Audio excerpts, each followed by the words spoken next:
The South African economy has been reeling under unprecedented waves of inflation, interest rate hikes, and a low growth environment. And at the center of these forces is the South African Reserve Bank. Good evening, I'm Sizwe Mpofu-Walsh, and welcome to Unfiltered. This evening, we're joined by the Governor of the South African Reserve Bank, Lesetja Kganyago, to explore questions of the recent rate hiking cycle, questions of transparency and accountability around the bank, and also economic coordination in these unprecedented times for South Africa's economy. Before we embark on that conversation, let's have a look at this scene setter for some context. The latest fuel price hike has put the country's economic situation under the spotlight. This amid raging debates over the role and mandate of the South African Reserve Bank. Since 1994, the country has grappled with the challenge of transforming the bank in accordance with the economic and monetary policies of the governing African National Congress. In recent years, the Reserve Bank has been criticized from certain quarters for not addressing the plight of South African households, which continue to bear the brunt of high inflation and rising cost of living. With a mandate to protect the value of the currency in the interest of balanced and sustainable growth, concerns abound on whether the bank is of any benefit to ordinary South Africans, especially the poor and marginalized. The Reserve Bank Governor Lesetja Kganyago weighed in on the latest economic situation. While households and firms exhibit some resilience, economic growth has been volatile and highly sensitive to new shocks. An improvement in logistics and a sustained reduction in load shedding or greater energy supply from alternative sources would significantly increase growth. In mid-August, National Treasury admitted that the economic growth outlook had worsened significantly compared to the view shared in the mid-February budget. In the meantime, government departments were urged to cut spending. Minister of Finance Enoch Godongwana added his voice regarding the dire state of the country's economy amid concerns over an imminent financial crisis. While admitting to have met with President Cyril Ramaphosa and Reserve Bank Governor Lesetja Kganyago over the dire economic situation, Godongwana could not disclose the details of the meeting. We did meet with the President and the South African Reserve Bank. This is a normal annual meeting which we did even last year. So I can't comment on the details of that meeting. And secondly, I can't comment on the financial situation. We are going to table the medium-term budget policy statement on the 1st of November. We'll be able to articulate that in a proper context. With the country's low economic growth blamed for the high rate of unemployment and escalating food prices, the recent interest rate hikes by the Reserve Bank are believed to have added fuel to fire. For the working population and the so-called black middle class, the situation is said to be worse as they have more mouths to feed, as well as having to meet their costly repayments for cars and bonds. During its 55th National Conference in December 2022, the ANC's resolution on monetary policy reaffirmed that price stability is vital for sustainable economic growth.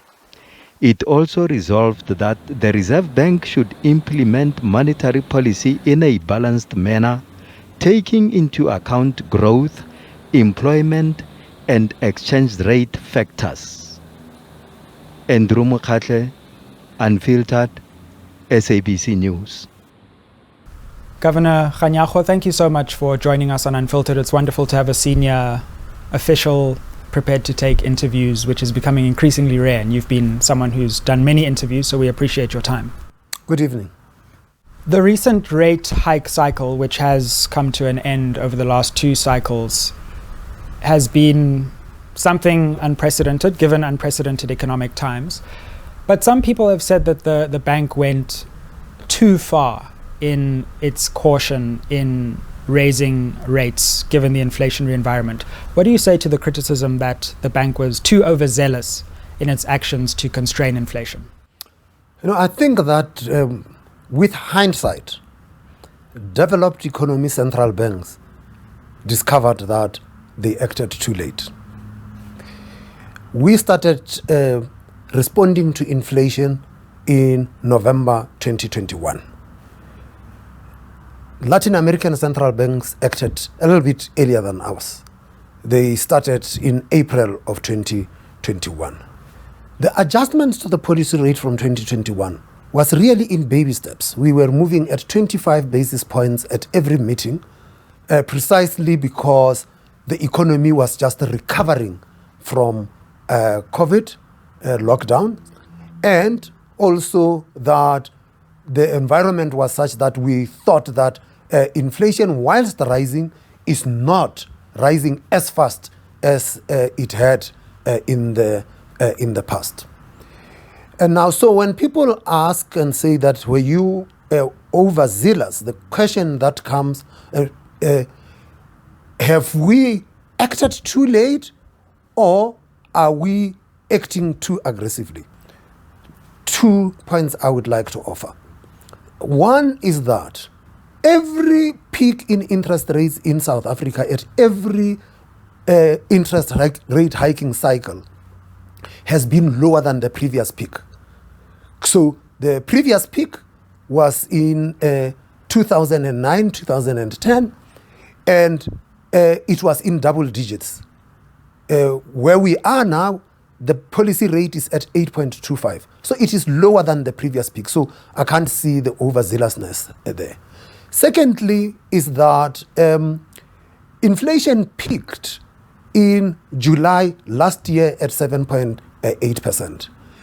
But the decline in inflation from there had been very pedestrian. In the words of the economists, they said that inflation had been more persistent than we had actually expected. Could I ask you on that, Governor? Because is that really true? Because we saw quite a precipitous drop from just above 7 to just below 5. So that drop was actually quite sharp.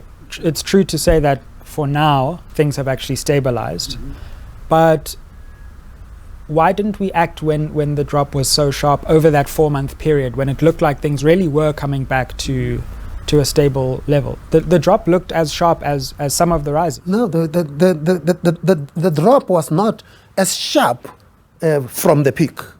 Let's put it this way, that inflation went up like an elevator, but only came down like an escalator. It was very pedestrian. It was only once we broke the 6% upper band, when we declined to 5.4 and then to 4.7, that it looked like it was sharp. But Sizwe moved from 5.4 to 4.7. It's 0.7, right? So it was not like it is sharp.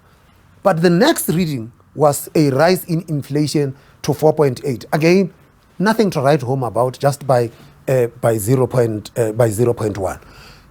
What policy can't do is to respond to yesterday's inflation. There is nothing you can do about yesterday's inflation.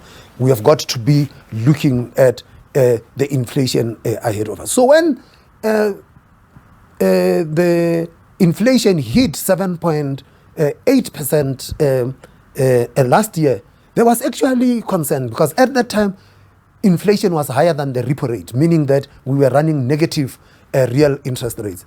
Again, even then, the comment was, oh, they are late, they should be acting aggressive. No, but there is nothing we can do about yesterday's inflation. We can only act on future inflation. So what you will then find, even when we decided to leave rates unchanged in July and in September, we're basically saying that the steps that had been taken earlier seem to be having an effect, calling for a pause. And that is why we ended up with a pause. And we actually over the next 2 years, expect that inflation will converge towards the 4.5% by 2025. So that is what we are. But there are risks even to that inflation forecast. Could I ask you on that before we go on to the risks, which you certainly have articulated and the bank has articulated? Some of your critics, which I'm sure you're well aware of. There isn't a shortage, yes. That's for sure. And suddenly there are more than there used to be when the environment was stable. And I think we should also say that you've had a very stable, nearly decade in South Africa in terms of inflation. But in this recent period, many people have said that when there was a risk of inflation, the bank acted very, very fast. But when inflation has started coming down, the bank has been cautious. So it's almost as if there's a double standard. When we're worried that inflation is coming in the future, then we act fast. But when it's clear that inflation is subsiding, there's caution and we hold rates. We don't lower the rates. Do you think we're too quick to hike and not quick enough to do the reverse when the environment suggests we might be able to? The evidence seems to suggest that we acted a touch late.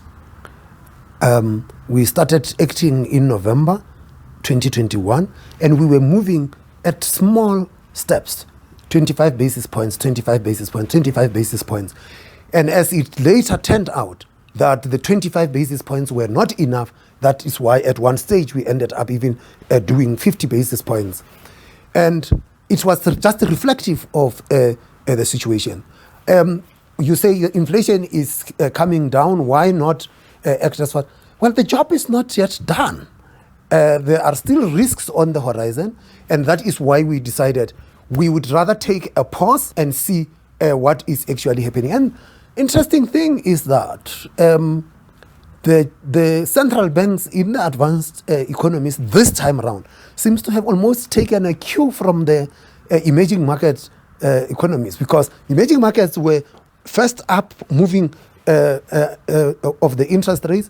And what you then had is that the ones that had moved earlier, Brazil recently adjusted their rates.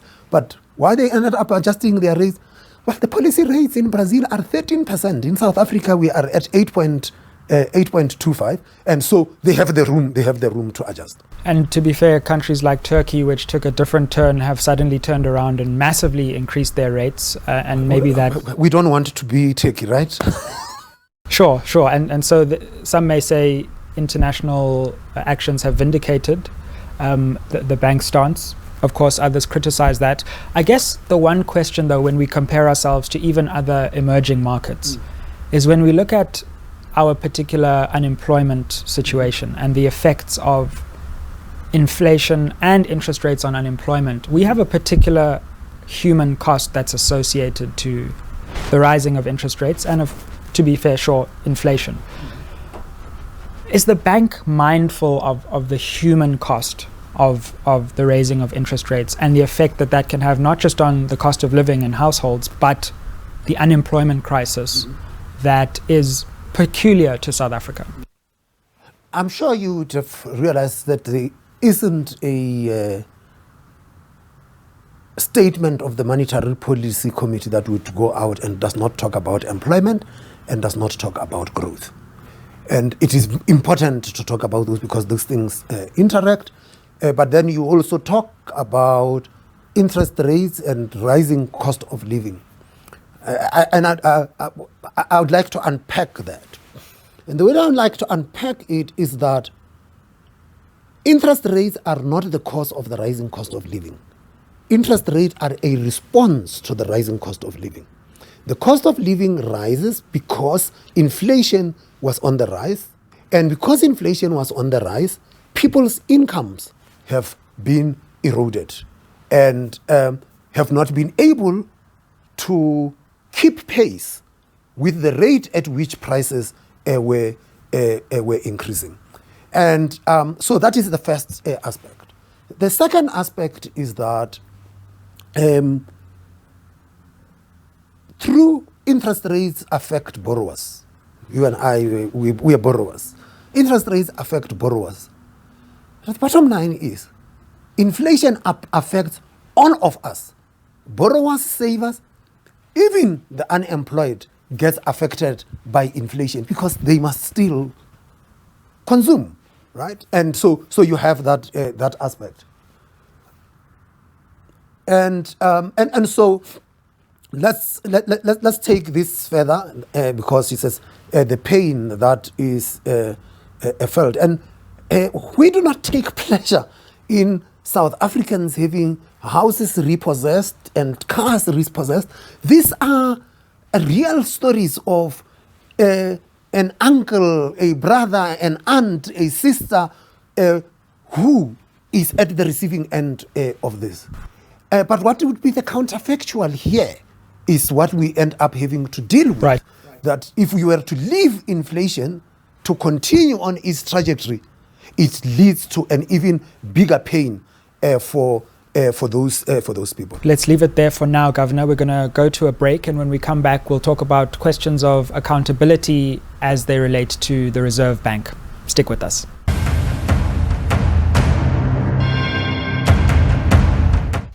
Welcome back to Unfiltered. We're in an exclusive conversation with Governor of the Reserve Bank, Lesetja Kganyago. Governor, there was a great deal of outcry over the bank's statement on Phala Phala. Of course, this matter is before the courts, and we appreciate that. But do you think the bank did enough in its statement to communicate to the public all that it had done? No, we didn't. And there were constraints. We actually never issue a statement on an investigation. But there was so much interest in this particular one, and Parliament had asked us to come back to it, and we felt that we must release the statement. It's not quite how we communicate. There was a lot of legalese in there, and that's because the lawyers said it must be this way because it's when something like whatever you say is going to be used against you.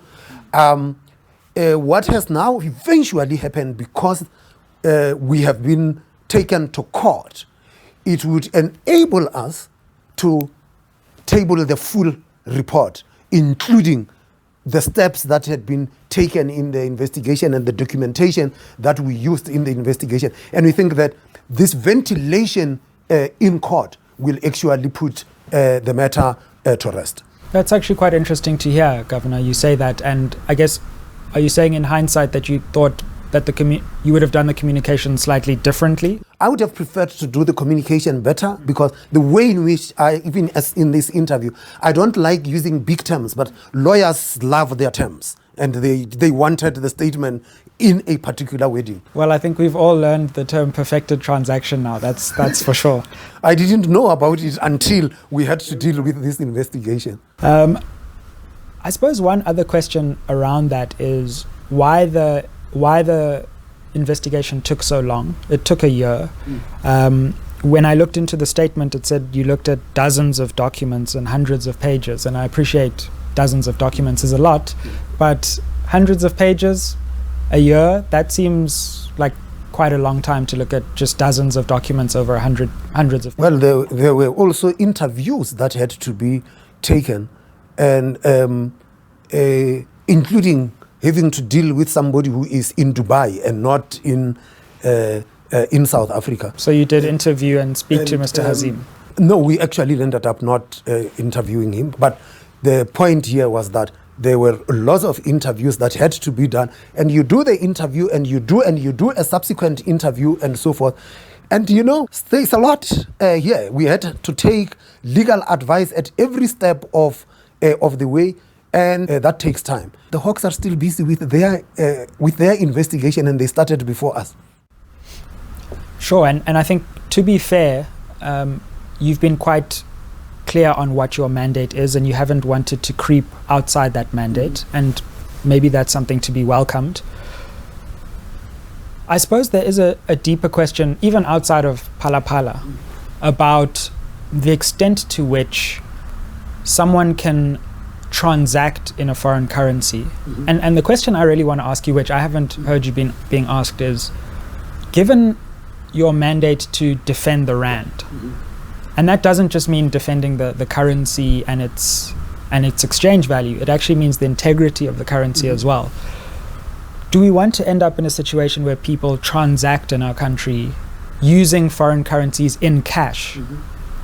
Don't you think that impinges on the wider mandate of defending the rand as the medium of exchange, even in sometimes export situations? We're protecting the currency rather than saying defending, because when you say defending, it just assumes that the currency is under attack. But the protection, yes. So, but it's a very important question. What the regulations state, and this was a proclamation of 1961, is that when a South African exports, they must invoice in a currency other than the rand. So that is everything. So this transaction had to take place with a foreigner for the export of these things. It had to be denominated in foreign currency. The cash thing, in this era, many people prefer to transact using EF because of the risks associated with carrying cash. It's not where one would get and say that, why didn't you do an EFT? There are risks carrying cash, not just rand. Dollars carrying cash is a risk. So this is Regulation 8.1, I believe, of the Exchange Controls Regulations. And isn't there a difference between invoicing in a foreign currency and actually accepting the cash in that foreign currency? So one could invoice in dollars, but that clearance wouldn't necessarily have to be in dollars into your account. But once you have invoiced in dollars, you are saying pay me in dollars. The thing that happens here is that, let's say that this transaction was taking place and it goes through a bank, okay? The dollars will be coming from offshore into your bank, and your bank will say to you, you have received dollars. Can you show us the documentation? Where are these dollars? These dollars are from this person. Can you tell us what was the purpose of these dollars? And that is how you would deal with it. It's clean.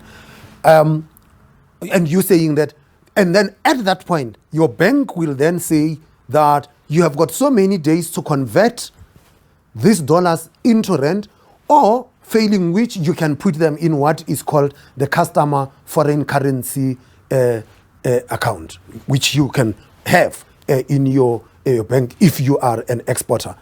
So one of the dangers of using cash then is that process becomes a little bit...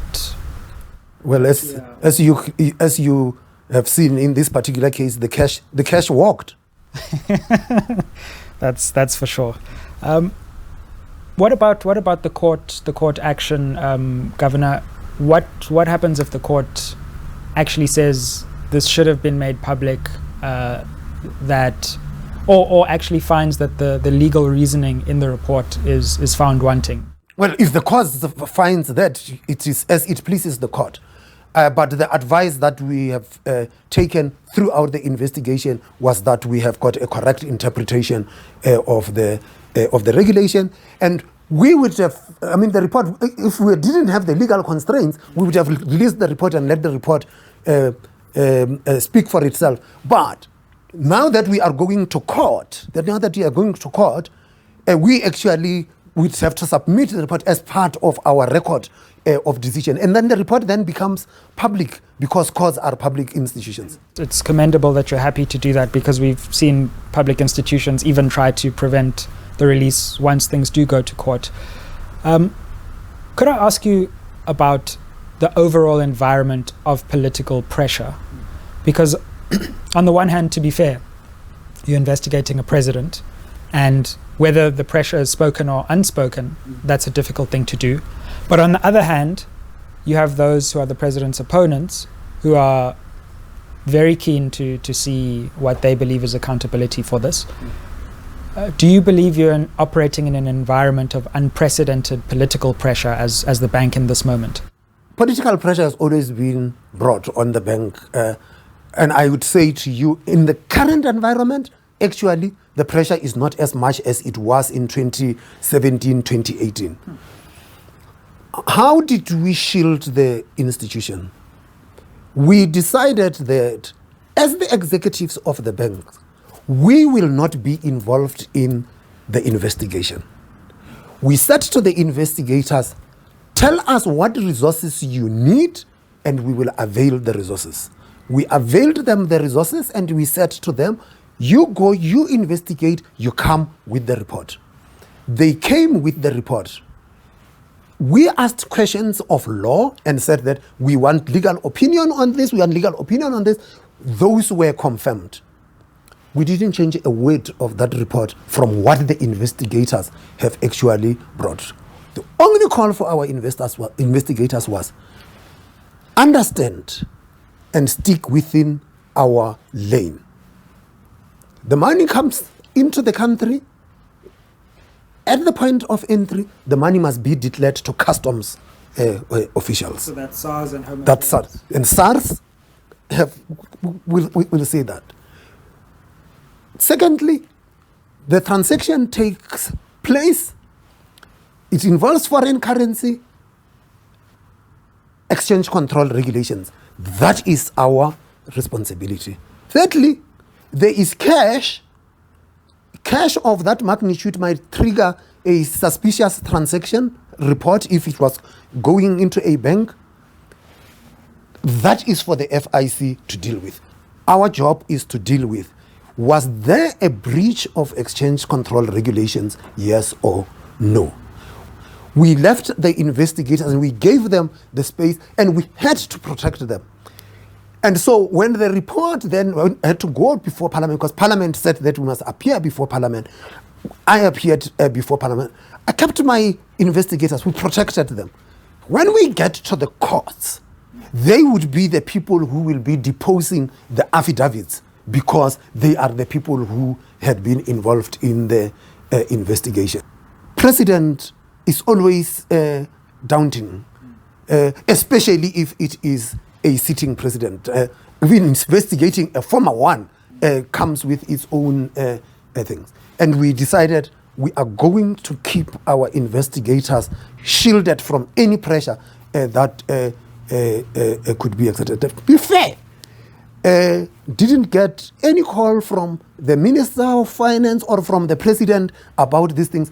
All the interviews that took place with the President were arranged with the lawyers, with the investigators, without the involvement of the executives of the bank. And that is how we withstood the political pressure. Then lastly, the Constitution says in executing our mandate, we must act independently and without fear, favor, or prejudice.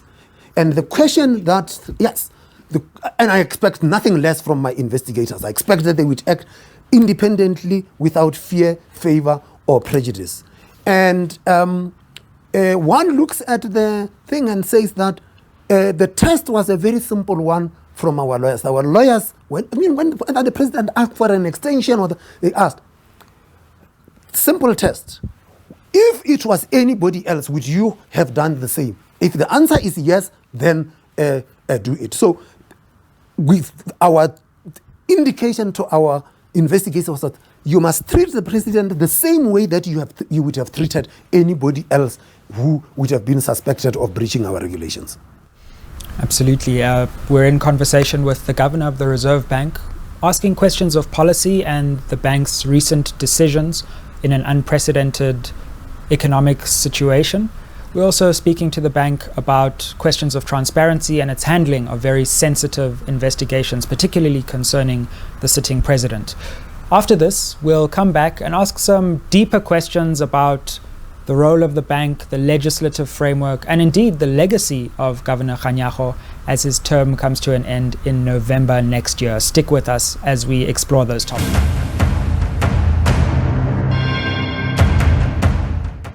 Welcome back to Unfiltered. We're in an exclusive conversation with Governor of the Reserve Bank, Lesetja Kganyago. Governor, thank you once again for joining us for this conversation at such length. The public pressure I was referring to earlier has not just been about the Phala Phala report. Of course, that's been topical, but it's also been about the policy decisions of the bank. And we saw the ANC Secretary General coming out with a statement saying that the Minister of Finance needed to meet with you over the rate hikes. Did you feel that that was appropriate for the ANC to come out with a statement like that? I would rather not pass judgment on it. The minister and I are in constant conversation. We meet regularly. We don't need somebody to remind us to meet. The Constitution says that there must be regular consultation between the Minister of Finance and the bank, and those consultations take place. But we have also formalized them with a number of committees of officials underneath us, and those committees meet regularly to advise the minister and myself.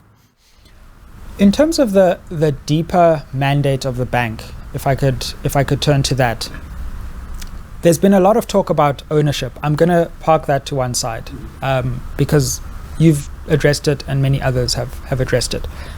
But having served in the role now for a long time, when you look at the Reserve Bank Act and you look at the Constitution, is there anything structurally that you think could be improved or changed that has frustrated you about the legislative environment, whether that's the way appointments are made or maybe the clause 33, which prevents you from speaking publicly about certain things? Do you think there's any need for reform of the legislative environment around the bank? You know, central bankers around the world have got that live with your legislation and the defects it has. And the reason is that you control what goes into parliament. You don't control what comes out of parliament. Give you an example.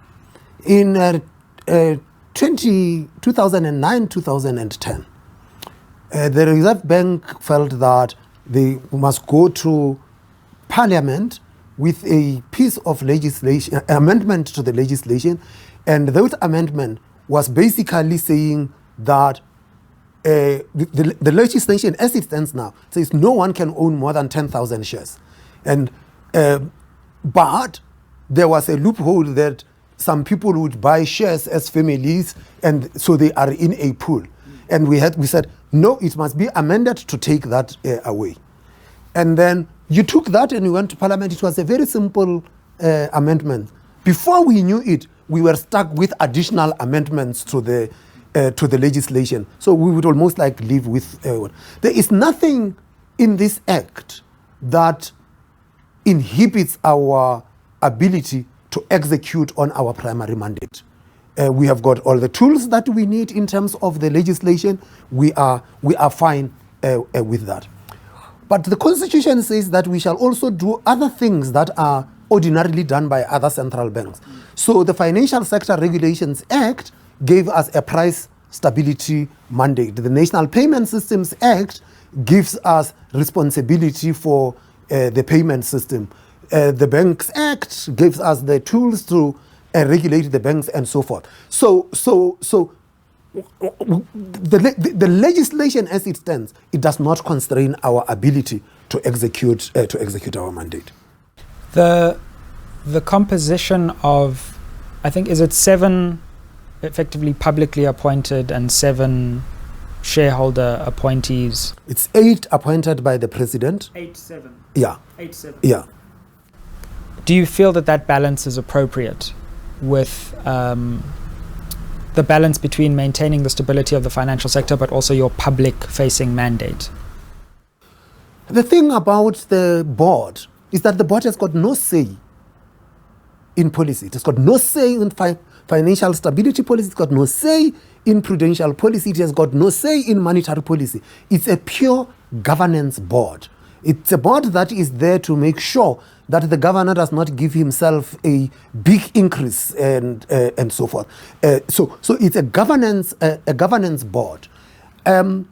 Policy by law is the responsibility of the governor and the 3 deputy governors. That is what the law provides for.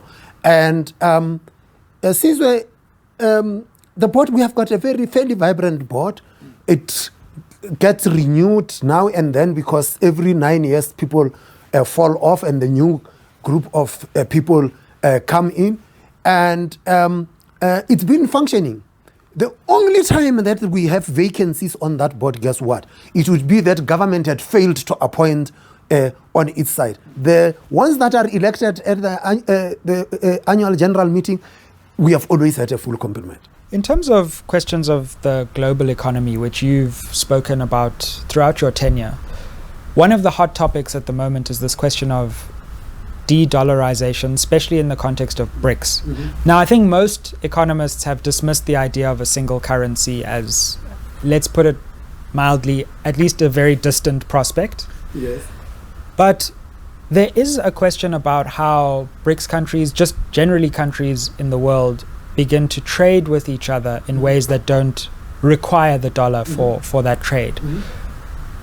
Do you welcome that trend, and how do you see the Reserve Bank's role in meeting that wider aspiration of creating a less unipolar global financial trade system?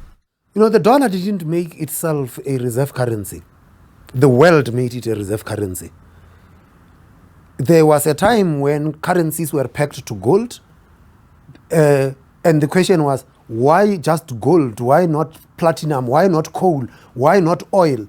And it was, well, let the currency be what the currency can buy. And there is a lot that the dollar can buy, and that is how it became a reserve currency. We trade with China. There is an RMB trading center, clearing center in Johannesburg. Chinese companies and South African companies can settle each other's trades using either the RMB or using the rand. And if there is a shortage of either RMB or rand, the People's Bank of China and the South African Reserve Bank have got swap lines to deal with any shortage that might arise. So in the BRICS central bank community, what we have been doing has been to work on settling with our own currencies, because we believe that that facilitates trade, but more importantly is that it eliminates the risk of a third currency. Because what happens is, if we are trading with Brazil, for example, now, I must get dollars and then pay the Brazilians with the dollars, and the Brazilians must convert those dollars to their own domestic currency. And it's the same when they are coming in the other direction. They will pay us in dollars, and then we must change those dollars back into rand. There are costs involved with that, whereas we could have settled directly using our own currencies. And what do you think the prospects of having more countries in, say, the next 5 years doing similar things to the way we're trading with China are? Well, it will happen without a doubt. The Indians are also busy with a similar conversation between India and South Africa. That could happen. But I think that more importantly is currencies are also almost like national pride.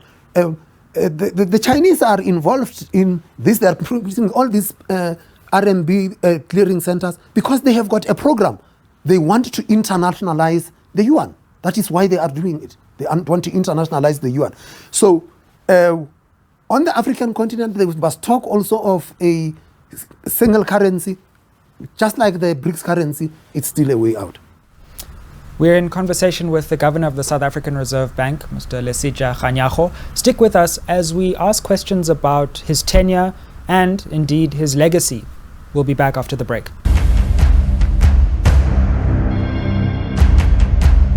Welcome back to Unfiltered. We're in an exclusive conversation with the Governor of the South African Reserve Bank, Lesetja Kganyago.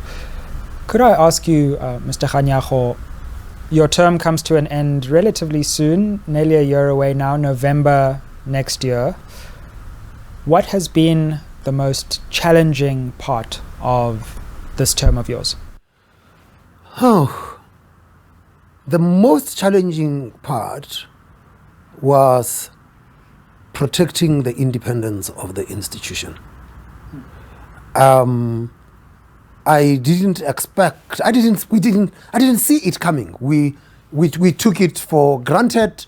It's the independence is embedded in the constitution. Everybody understands that we must act independently. It's the mantra in central banking across the world. There are more central banks being given independence now than central banks whose independence is being taken away. And there had been a reason for that. And the authors of our constitution, when they thought about this, they were ahead of their time. Many central banks have their independence in legislation. Ours is enshrined in the constitution, which puts a higher test. And one had to defend that. I think that was the most testing part. And then, of course, lastly, the stuff that we talked about earlier, having to investigate a sitting president is quite taxing. Was it personally taxing? What kinds of things did you go through with all the pressure that was on you? Well, the point here is that you have staff.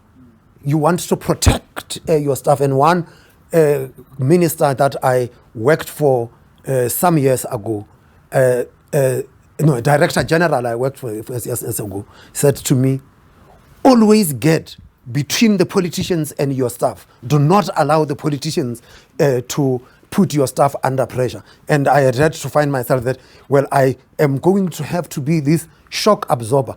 Fortunately, such pressure didn't come, but I was feeling it even if it was not there. And what about the thing that has been most rewarding for you over this term? Well, the knowledge that I am serving South Africans, and it has just been a pleasure for me. I've been serving my people from young days, including getting involved in the anti-apartheid struggle. And next year, I would have been 30 years in public service, and one can look and says that I have served our people to the best of my ability. And some people ask me, what would you see as your achievements? And I'd say that I will leave that to the biographers. I will not try and sing my own praises. I will not even write an autobiography. I would let somebody shine the light on me and say that, well, this is how we are seeing you out there, rather than me saying, these are my achievements, these are my achievements. What about another term?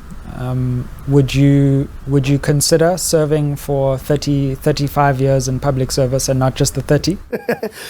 Well, the South African Reserve Bank Act just provides that my term can be renewed, but we are not appointed in these positions for life, and the president is the appointing authority, and the president must be given the space to apply his mind and say whether he would like me to serve or not to serve.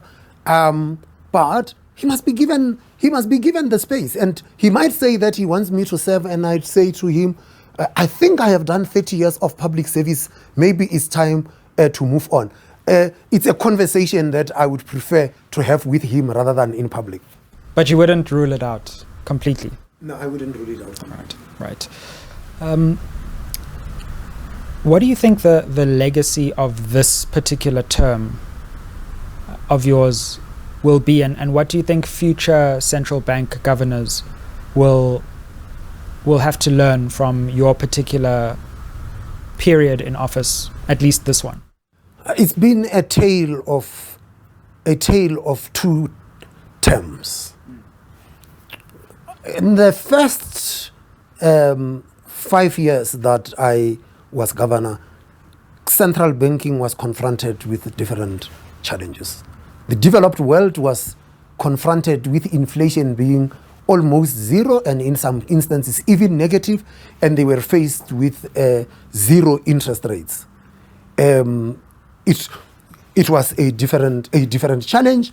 And central banks during that period, they spent their time trying to create inflation, so to say, because inflation was almost non-existent, and they had found themselves having to use tools that they hadn't used before or for a very long time, tools like quantitative easing and the lot.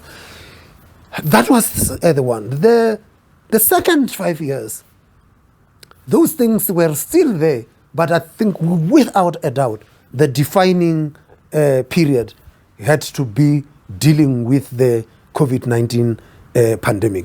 It really stretched central bankers. It stretched us here as well in South Africa. We found ourselves having to find different ways of analyzing. I mean, to give you the idea, just during the lockdown, Statistics South Africa was not going around collecting.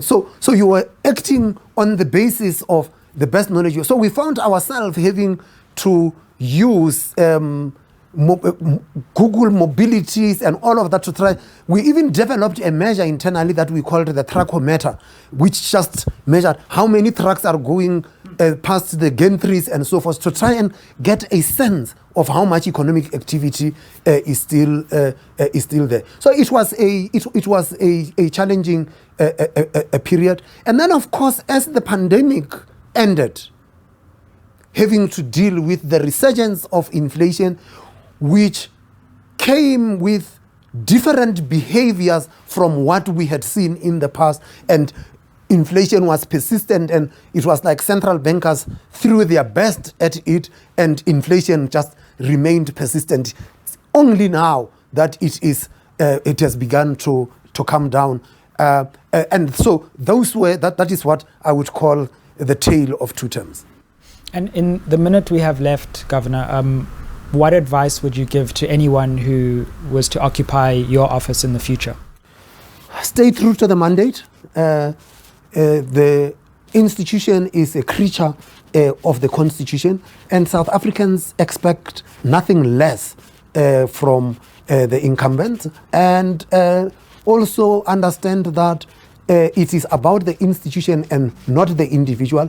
I might be the most visible staff member of the central bank, but there are just over 2,000 people in this institution who come to work every day just with the knowledge they are here to serve South Africans, and they must not be let down. Governor Kganyago, thank you so much for joining us on Unfiltered. Only a pleasure. And thank you for joining us on Unfiltered, a fascinating conversation with the Governor of the South African Reserve Bank, ranging from recent immediate policy decisions to questions of accountability in the Phala Phala report, and wider questions of the bank's mandate, its role in the global economy, and the South African political landscape. Do join us for more conversations on Unfiltered News, Unfiltered Views, and Unfiltered Conversations, and have a good evening. Let's continue this conversation on social media at Unfiltered SABC.